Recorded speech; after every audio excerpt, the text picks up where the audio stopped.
네, 안녕하세요. 저는 BLT 특허 운영사무소 정태균 변리사라고 합니다. 네, 저는 오늘 다시 스타트업이 놓치기 쉬운 직장업 포인트라고 해서 주제로 오늘 가져온 거는 청구항의 중요성을 좀 말씀드리려고 왔습니다. 청구항, 특허를 해보신 분들은 알겠지만 특허에 보면 상세한 설명이라고 설명 부분이 있고 청구항이라고 권리를 만드는 부분이 있어요. 근데 보통 특허 출원하시는 분들이 검토를 하실 때 보면은 설명 부분만 열심히 보십니다. 내가 생각한 발명 내용이 잘 들어있나? 다 기재되어 있나? 그 정도만 보시는데 실질적으로 그 부분은 청구항을 서브하는 역할을 하는 겁니다. 청구항에서 권리가 형성될 때 이 내용이 있고 나중에 저희가 대응할 때 내용을 보충하기 위한 용도로서 상세 설명을 쓰는 거고요. 실제로 권리가 생기는 거는 청구항에 의해서 권리가 생깁니다. 그래서 그 사례를 한번 보면서 청구항을 검토하실 때 어떻게 검토를 하셔야 되는지를 한번 좀 말씀드려보려고 합니다.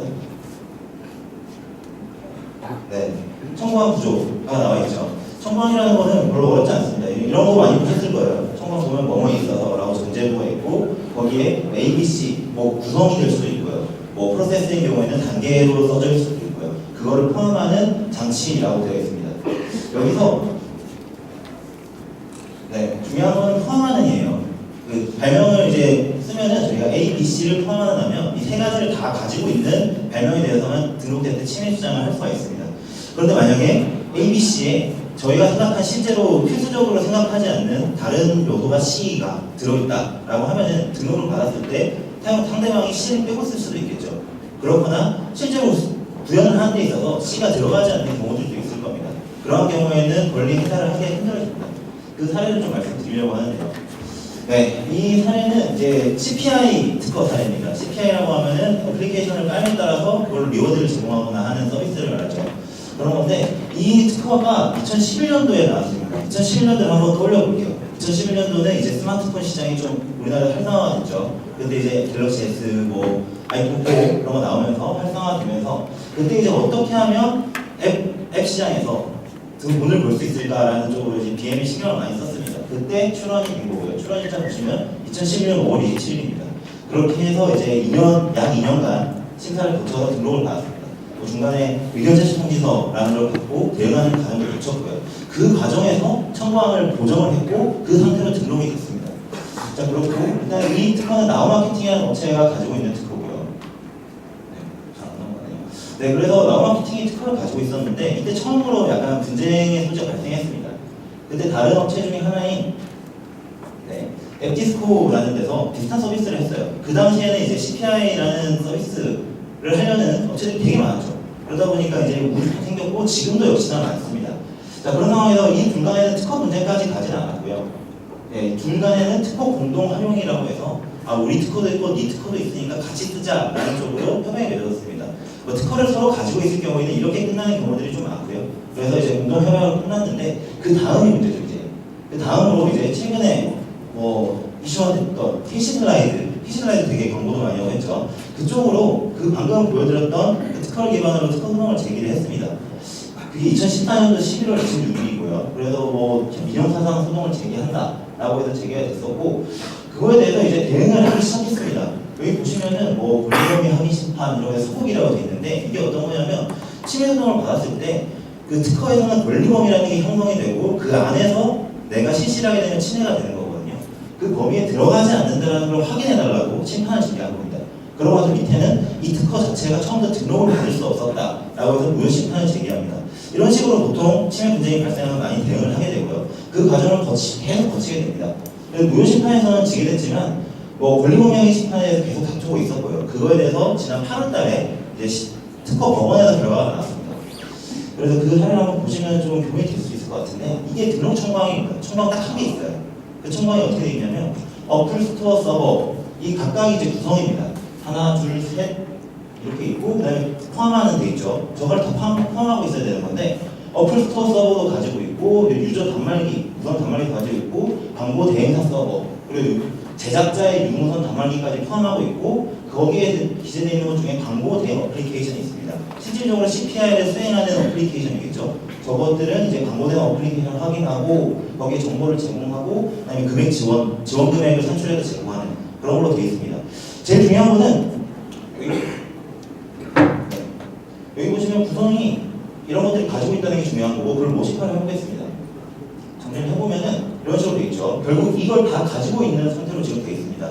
한 명의 이제 사용하는 사람이 CC를 할 때 이것들을 다 가지고 있어야 되는 상태인데요. 실제로 이제 서비스를 CPI를 하는 서비스 업체가 서비스를 한다 그러면 사용하는 범위는 이 정도 범위겠죠. 광고 데이터 서버, 자신들이 운영하는 서버랑 그 다음에 자신들이 제공해서 단말기 내에 설치하게 되는 어플리케이션, 이 정도 수준이 그 업체가 실제로 실시하는 범위일 겁니다. 그런데 가만히 본다면은 어플 스토어 서버라는 거는 실제로는 구글 플레이나 앱 스토어에 있죠. 이건 실제로 이 서비스를 하는 업체에서 운영을 하거나 사용을 하는 게 아닙니다. 저쪽에서 이제 앱을 빨게 만드는 거죠. 그리고 제작자의 단말기 자체도 실제로 쓰는 것도 아니고, 그리고 유저 단말기 자체도 그걸 생산하거나 쓰는 게 아니라 그 어플리케이션 자체에 대해서만 데이터 교환이 이루어지는 거죠. 그렇기 때문에 쓰지 않는 부분들이 되게 많았습니다. 그래서 이 청구항을 실시하는 게 아니어서 이제 권리 범위에 속하지 않은 게 된 거죠. 여기서 가장 중요한 표현은 뭐냐면 구성요소 완벽어치기라는 겁니다. 구성요소 완벽어치기 뭐냐면 특허에 이제 포함 안으로 되어 있는 구성요소가 있으면 그걸 다 포함해야지만 권리 범위에 속하고 침해가 될 수 있다는 겁니다. 자, 이렇게 말씀드리면 될 것 같고요. 그래서 한마디 이렇게 해서 말씀드리면은 특허를 출원하실 경우들이 많으실 거예요. 사업하시다 보면. 그 경우에 시간이 없으시다면 청구항이라도 잘 보셔야 됩니다. 청구항에 내가 생각하는 범위에 대해서 잘 적혀 있는지, 그 부분에 대해서 한번 언지를 하는 것과 하지 않는 거에서 차이가 발생할 수 있고, 대응하는 과정에서 잘 보셔야 됩니다. 보정한 청구항이 전혀 생뚱맞은 내용이 들어가 있다면 등록받아도 전혀 의미가 없을 수도 있어요. 등록받았을 때 다른 용도로 쓸 수는 있을 거예요. 지원 사업 용도라든지 그런 건 있겠지만 권리 범위 상대방을 저지하는 측면에서는 좀 활용도가 떨어질 수 있습니다. 그런데 청구항을 잘 살펴보시는 게 중요하다고 말씀드리고, 직접 다 검토는 못 하실 테니까 그런 부분에서 브리핑에 설명해달라고 하시면 될 것 같습니다. 이상으로 발표를 마치고 궁금하신 사람은 언제든 연락주세요. 감사합니다. 네, 감사합니다. 두 번째 순서는요, 캘커타 커뮤니케이션 고윤환 대표님께서 이달의 글로벌 탭 랭킹 뉴스를 얘기해 주시겠습니다. 특히 요즘 이슈가 많은 터라 대표님의 발표가 훨씬 더 기대되는데요. 박수 부탁드리겠습니다. 안녕하세요. 캘커타 고윤환입니다. 지난 한 달 동안이 아니고 지금 당장 여러분들은 잠못 드는 시간 뉴스를 보고 계실 거예요. 그렇죠? 네. 오늘은 뉴스에 대한 얘기를 가지고 왔습니다. 우리가 뉴스를 얼만큼 아는지 한번 소개해 드릴게요. 일단 지난 한 달 동안에 신규 앱이 세상에서 얼만큼 쏟아져 나왔냐면요, 안드로이드는 일단 3만 개, 그다음에 iOS는 한 5만 개 정도 여러분들이 눈 뜨고 자고 먹고 일어나서 하는 동안, 한 달 동안에 신규로 세상에 나온 앱들입니다. 그리고 이번 한 달 동안 최근에 인기 있었던 앱들을 보면은 특이사항 중에 한 가지는 일본에서 스노우가 굉장히 자리를 안정권으로 잡아가고 있다는 거 알고 계시고요. 한국에서도 꽤 잘 나가고 있지만 이게 스노우가 시사하는 바는 이제 어떤 브랜드나 플랫폼을 띄고 나서도 스탠드 언론하는 서비스들이 이제 세상 밖으로 나오고 있다는 겁니다. 반면에 카카오 치즈는 그 벽을 넘지 못하고 있고요. 네. 아마 이번에 흥미진진한 거는 영화보다도 드라마보다도 흥미진진했던 미국의 대통령 선거였을 겁니다.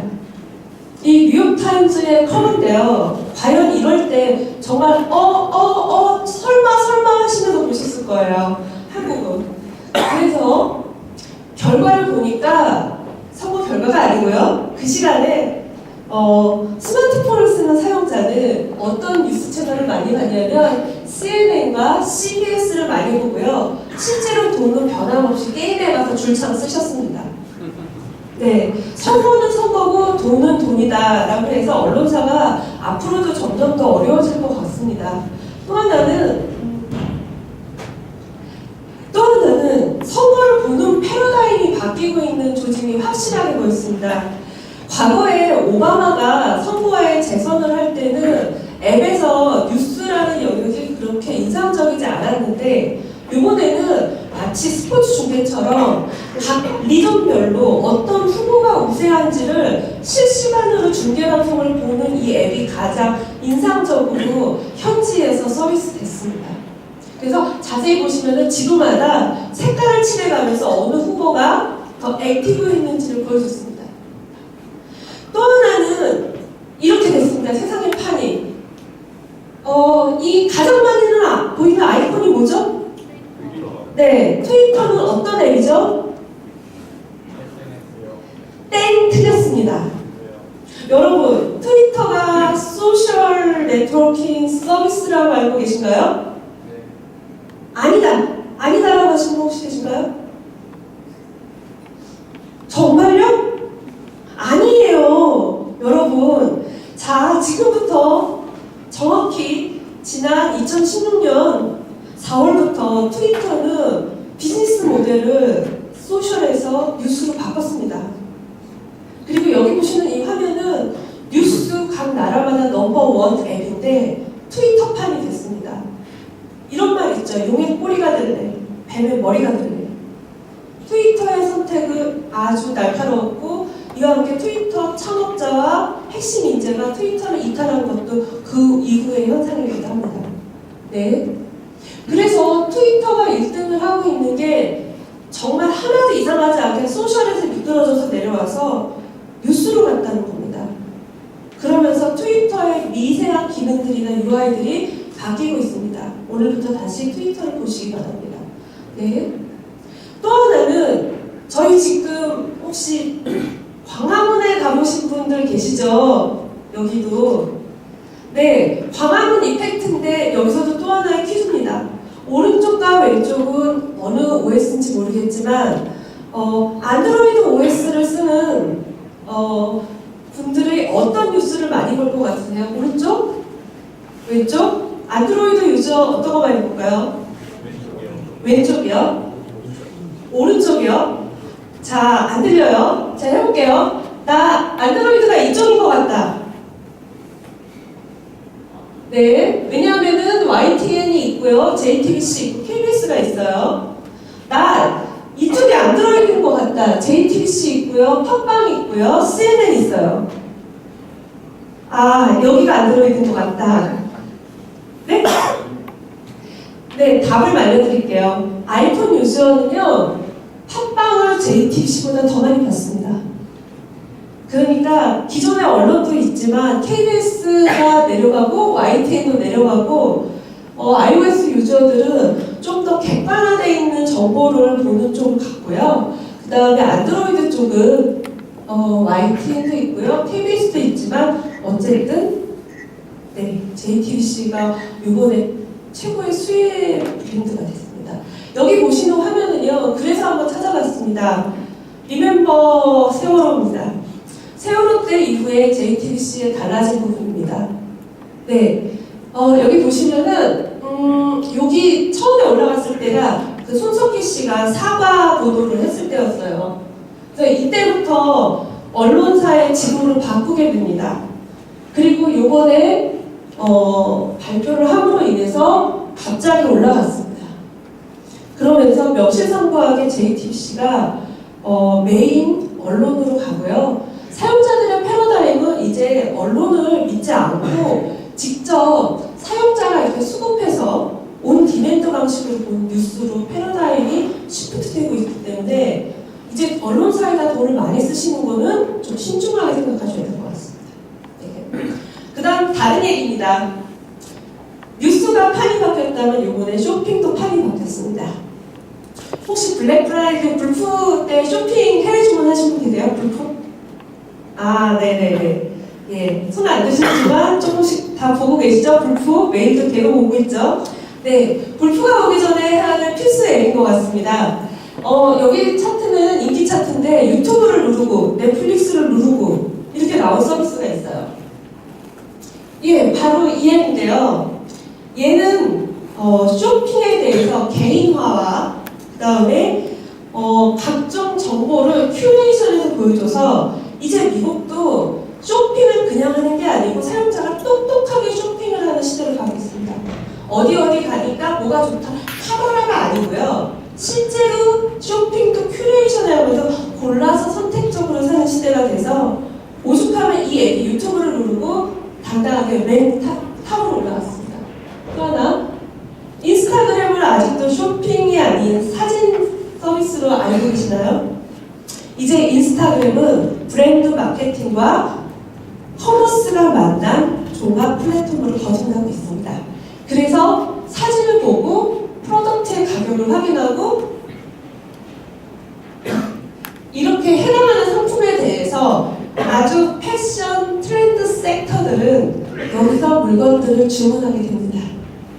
그 다음에 또 하나는 주문이 아니라면 브랜드 마케팅, 그 다음에 아이디어레이션을 하는 데 있어서 인스타의 활용도를 점점 더 퍼포먼스를 강화하고 있습니다. 또 하나는 UX 디자인적인 관점에서의 쇼핑입니다. 이제 애플 워치가 제대로 맛보기를 하고 있습니다.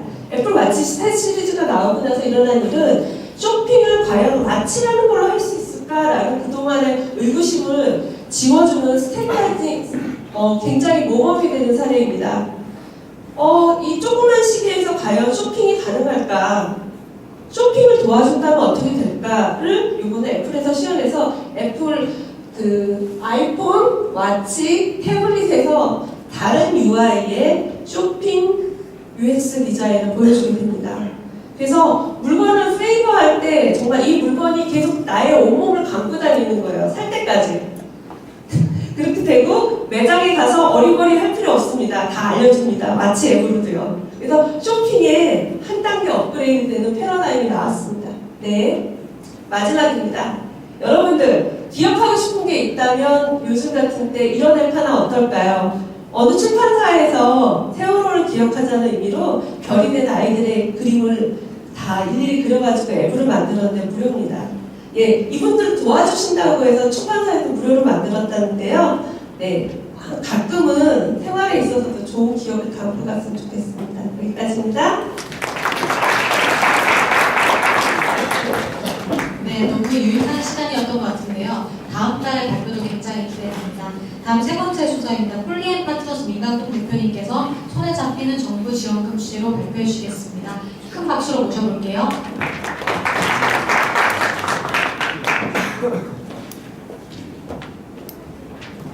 네, 반갑습니다. 민광동입니다.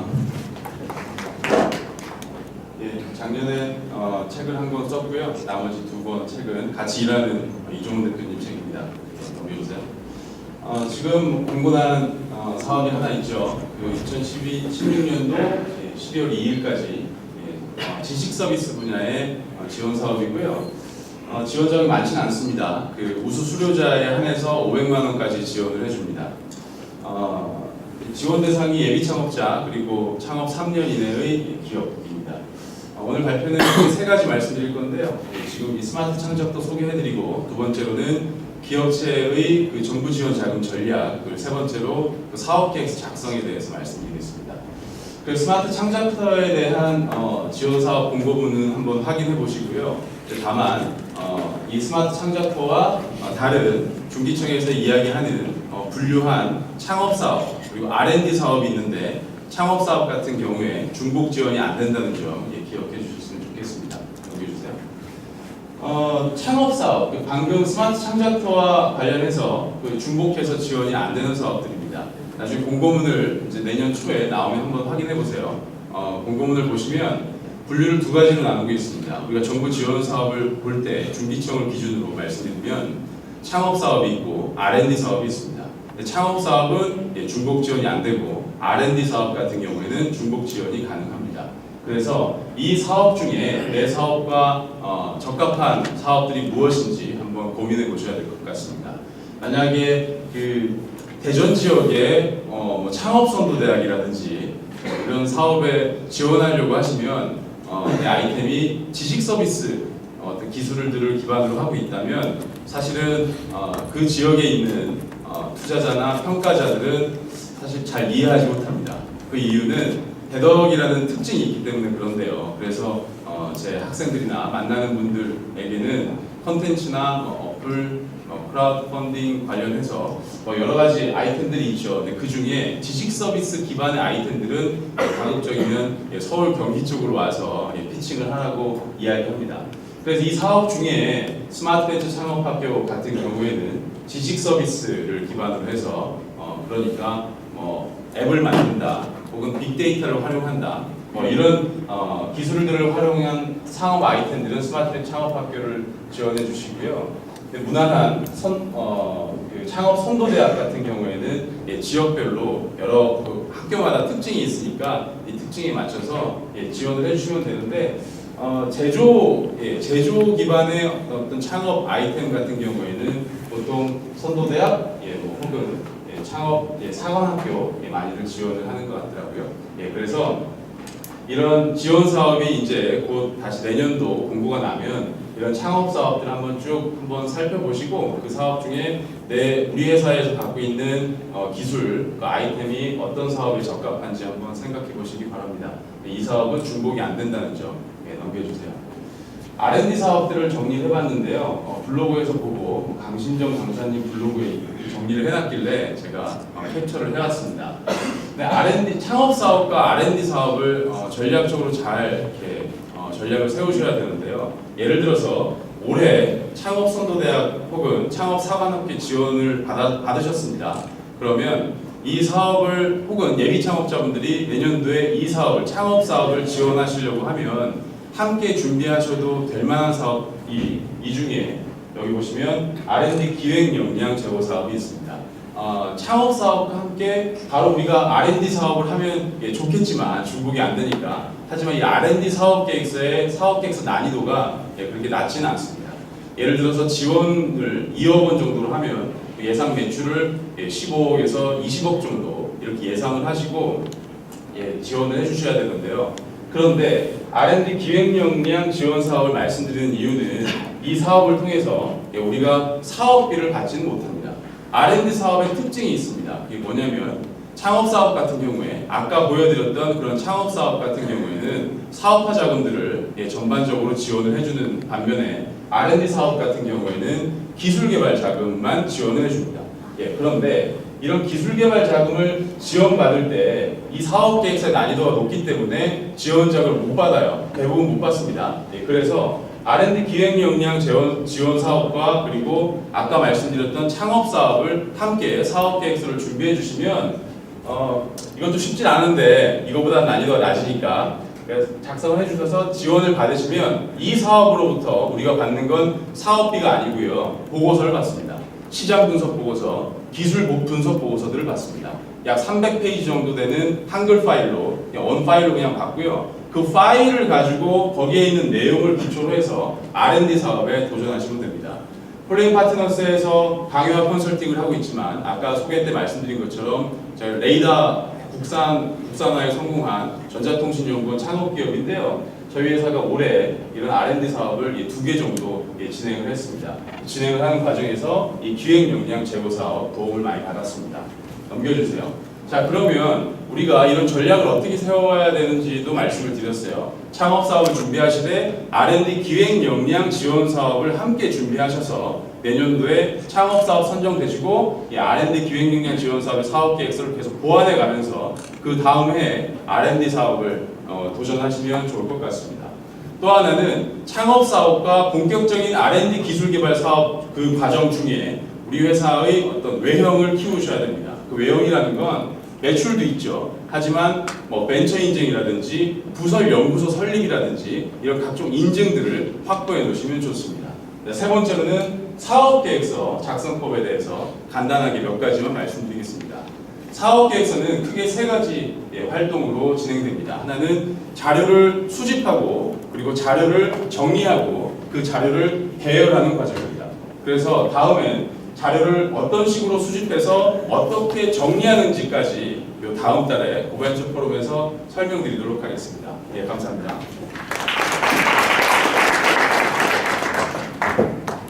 네, 감사합니다. 이제 5분 발표 마지막 순서인데요. 최윤석 변호사님께서 스타트업을 위한 법률 발표해 주시겠습니다. 삼성역에서 지금 엄청 뛰어오셨는데요. 이제 괜찮으시죠? 네, 박수로 모셔보겠습니다.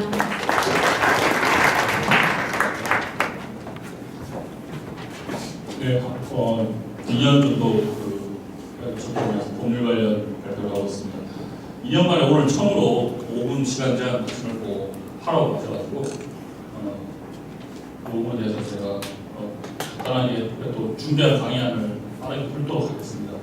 오늘 강의는 지난달에 했던 거와 연계해서 그동안 뭐 스타트업과 관련된 설립, 운영, 투자, 저작권 이런 것들 말씀드렸지만 지난달에는 김영란법 관련해서 별도의 이슈로 말씀을 드렸습니다. 지금도 김영란법에 대해서 지금 시행된 지 조금 시간이 지났죠.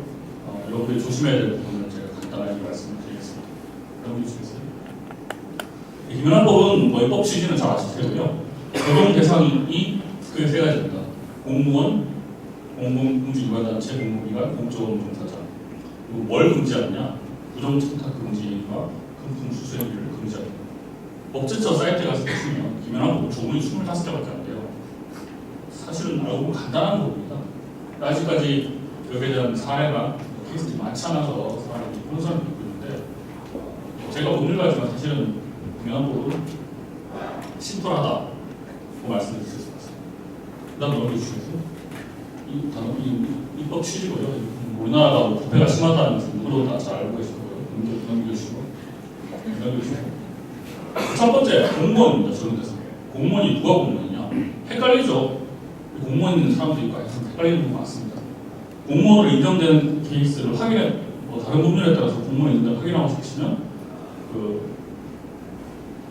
국가공무원법, 지방공무원법을 찾아보시면 이 사람이 공무원인지 법률에 소개해주면 알 수 있습니다. 그 다음 페이지. 그리고 공공기관, 이 기관이 공공기관일까요? 무슨 재단법인, 무슨 사단법인, 무슨 협회, 공공기관일까요? 헷갈리죠? 그것도 찾아보시면 국립자유위원회나 기재부에 보시면 그 기관이 공공기관인지 확인하실 수 있습니다. 제가 지금 퀘스천 있죠. KDB 생명, 한화은행 계열사인 KDB 생명보험 임원은 청탁금지법 적용 대상일까요?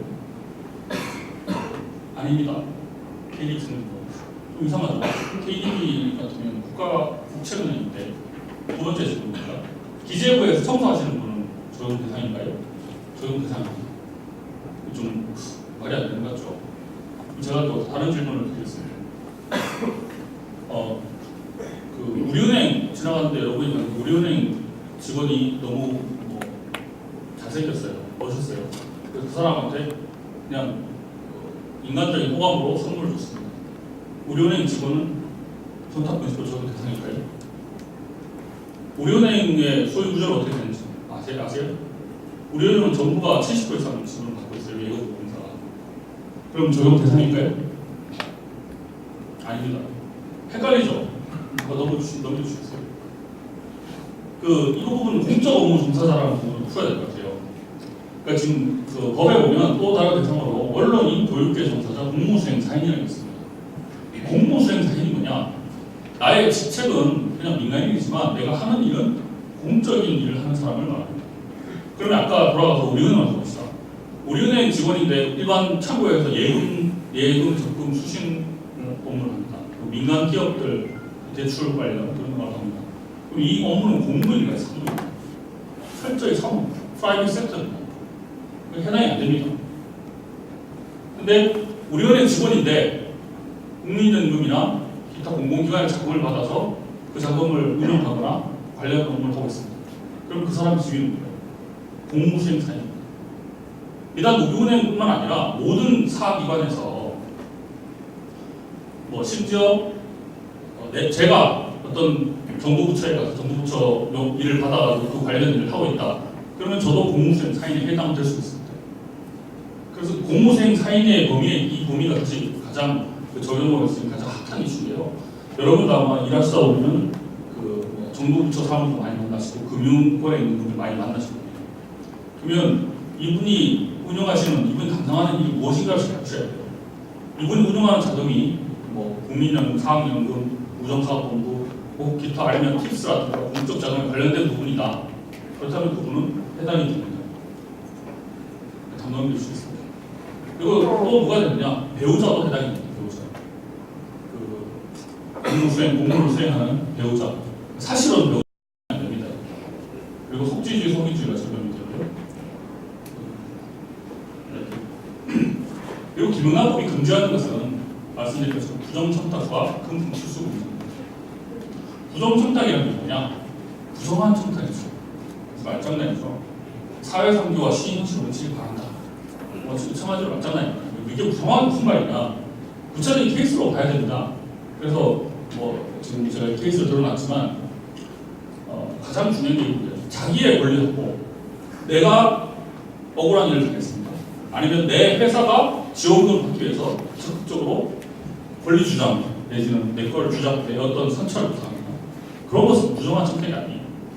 그런데 제가 제 친구, 제 친척, 제 가족의 일이 있는데 누구 가족의 일을 위해서 청탁을 하고 특혜를 부탁한다. 나 아니면 제3자를 위해서. 그것은 부정한 청탁에 해당이 됩니다. 부정한 선택 성립 요건은 뭐 법령 위반, 비정상적인 거래 강행 되어 있는데요. 헬스를 보시면 건설기업이 공무원에게 평가져서 높게 줘서 관급금을 더 따르게 해달라. 이거 역시 청탁도 당연히 해당이 되겠죠. 이 경우에는 이 직원비는 어떻게 보면 회사의 일을 한 거죠. 우리 회사 높게 해주세요. 당연한 얘기입니다. 근데 기준을 초과해서 관급금을 따르게 해달라는 것은 법령 위반입니다. 그리고 이제 직접 청탁과 제3자를 청탁, 아까 말씀드린 것처럼 내 자신을 위해서 아니면 여러분이 지금 그 임원인, 주인, 회사를 위해서 내 사업을 위해서 청탁하는 것은 이 김영란법의 적용 대상이 아니에요. 근데 제3자를 위해서 청탁하는 것은 바로 이 김영란법에 해당이 되고, 그래서 부정청탁이 뭐냐? 법에 보시면 이렇게 9가지 종류가 있어요. 이건 뭐 흔히 예상하실 수 있는 그런 내용들입니다. 법 자체가 지금 더 상세하게 나와 있습니다. 일단 넘겨보시고, 부정청탁은 뭐 인허가 이런 게 있고요. 그래서 넘기겠습니다. 그다음에 이번 행정처벌 형벌부가 이런 것들을 해달라. 3번 입찰 경매 관련해서 법령 위반 구상. 요게 그 사업하시는 분들 많이 물어보시는데 이거 이전에도 한국 그 형벌 입찰 관계자가 있습니다. 여러분도 이제 공공기관 프로젝트에 입찰을 하시는 게 생기실 텐데 입찰을 막상 이제 심각하게 고민해서 응찰을 했어요. 근데 그 프로젝트가 아무도 참여 안 하는 경우가 종종 있습니다. 아니면 여러분과 여러분 친구 내지는 서로 아는 사람들만 참여하는 경우도 있어요. 그래서 알고 보면은 그 입찰의 공정과 관계없이 인기가 없는 입찰이었는데 실제로 그 전에 여러분들이 이 입찰에 대한 정보를 그쪽 그 입찰하는 기관을 받거나 가격에 대한 공모가 있었다면 실제로 입찰에 공정을 해야 하는 건 상관없이 추상적으로 처벌받을 수 있어요. 입찰 관계자라는 것은 이것 이전에도 입찰 관련 정보가 누구나 다 아는 것이었다 할지라도 아니면 실제로 공정을 해야 하지 않았다 할지라도 처벌받을 가능성이 있습니다. 넘겨주시고요. 그럼 계약자산 선정 이것도 같은 내용이고요. 그리고 보조금 적립과 마찬가지 내용이고요. 그다음에 공공기관의 재화협력 관련해서 정상적인 거래 가능이 벗어났다. 여기서 정상적인 거래 가능에 벗어났다는 말에 주의하셔야 돼요. 정상적인 가격이나 정상적인 계약을 통해서 하는 것은 상관이 없습니다. 넘겨주시고요. 그리고 7번도 마찬가지고 평가에 8번은 행정지도 단서주고 9번은 뭐 수사기관 재판 관련된 내용 당연한 내용이고요. 예외적으로 뭐가 허용되느냐? 1번 권리침해 구제 해결. 아까 말씀드렸죠. 내가 억울한 일을 당했다. 우리 집이 억울한 일을 당했다. 할 수 있습니다. 근데 우리 엄마 아버지가 억울한 일을 당했어요. 딸내미가 열심히 나섰습니다. 우리 엄마가 무슨 일을 하다가 억울한 일을 당했습니다. 그거는 내 권리가 아닙니다. 예외사에 해당되지 않아요. 2번 공개적으로 특정자의 요구하는 이런 건 자주 하죠. 2번, 3번 공익적으로 제3자 공익적 공익적으로 피켓 시위를 한다거나 공개적으로 공직자나 시청이나 판사에 보면 피켓 들고 계신 분들 있죠. 이런 것도 괜찮다는 겁니다. 그리고 법정기한 내 요구하는 4번 같은 당연한 거고 5, 6, 7번도 당연한 거고 그 밖에 사회상규에 위반되지 않는다. 사회상규가 뭐죠? 사회상규는 그냥 상식이라는 얘기입니다. 상식에 해당되는 건 당연히 인정되는데 이게 왜 들어갔느냐? 법에 규정할 수 없는 어떤 불가항력적인 사유가 있을 수 있어요. 예를 들면 어떤 나쁜 사람이 와서 목에 칼을 대면서 저기 사람한테 가서 뇌물을 줘. 상상하기 어렵겠지만 그런 일도 있습니다. 그런 경우에는 처벌되지 않는다. 지금까지가 이제 이 부정청탁 금지가 어떤 것이 되는가에 하고요. 넘겨주시겠습니다.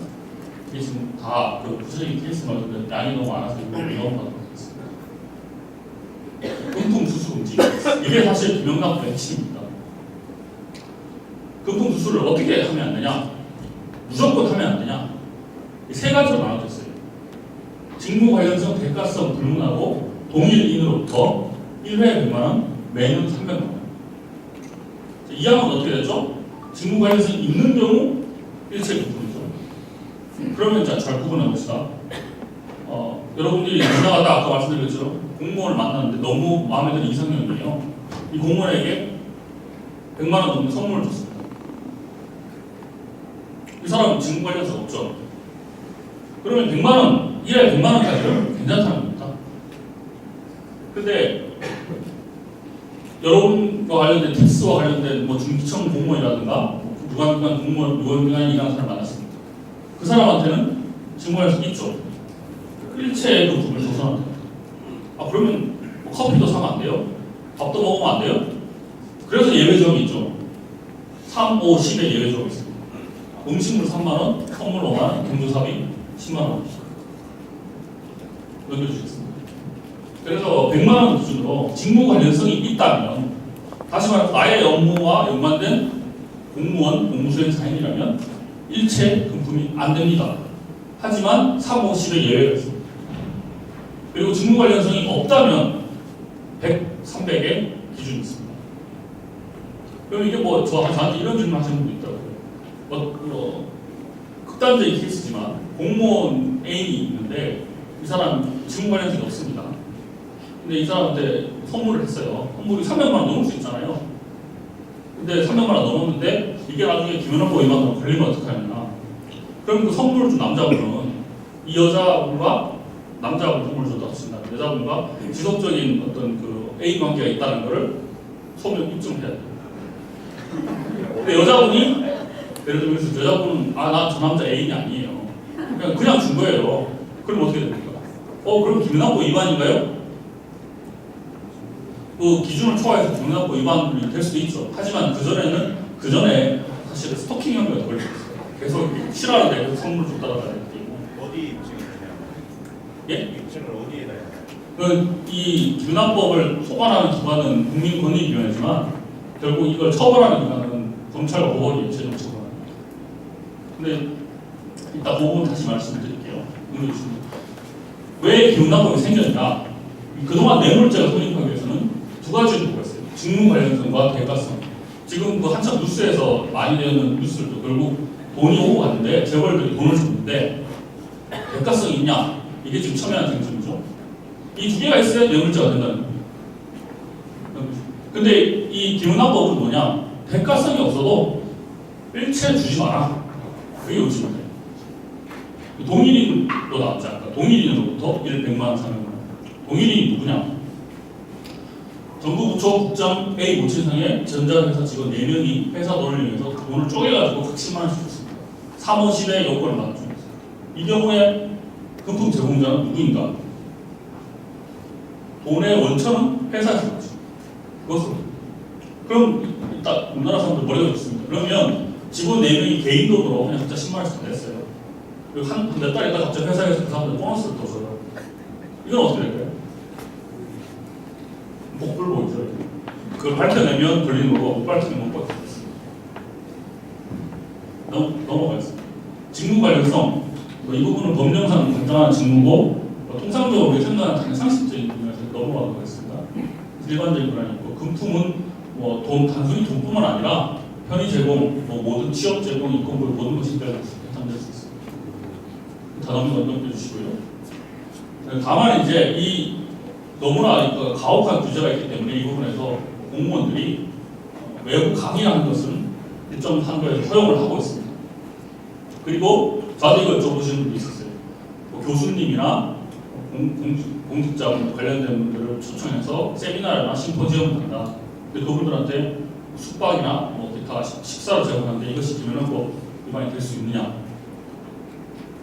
그 경우에는 그분들에게 정식적으로 자문이 내지 용역을 받기 때문에 정당한 계약을 체결하시면 좋아요.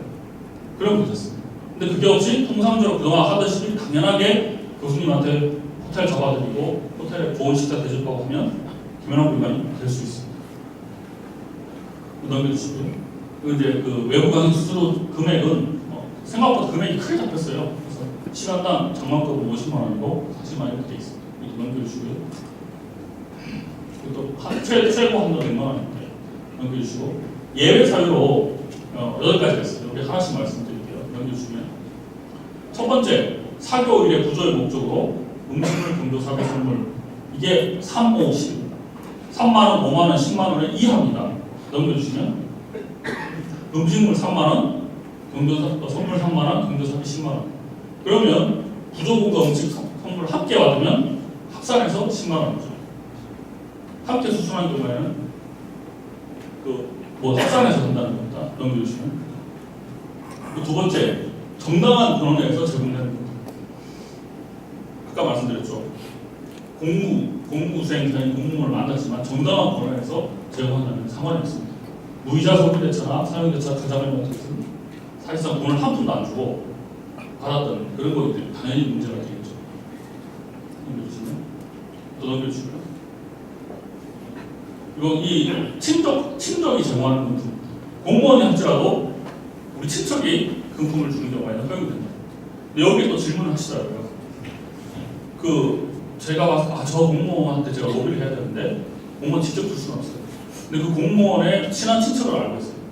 그럼 그 친척에게 금품을 주고 그 친척이 간접적으로 주면 되지 않을까요? 안 걸릴 수 있으면 하셔도 됩니다. 근데 결국 그 돈이 큰 돈을 주는 게 아니라 누가 봐도 확연한 액수의 금품을 요구할 수밖에 없다면 그 자금의 출처를 결국 수사기관이 포착할 수 있겠죠. 연결시고요. 그 다음에 직원 상조의 경우에 향후에 등은 괜찮습니다. 그래서 규정에 따라 주관을 하겠습니다. 예를 들면 이제 퀘스천을 보시면 기재부 사무관이 갑자기 가족을 잃었습니다. 이때 고교 동문회에서 규정에 따라서 100만 원 내고 화환을 별도로 적었습니다. 위반이니까요. 내부 규정에 따라서 보이금 낸 것은 오케이.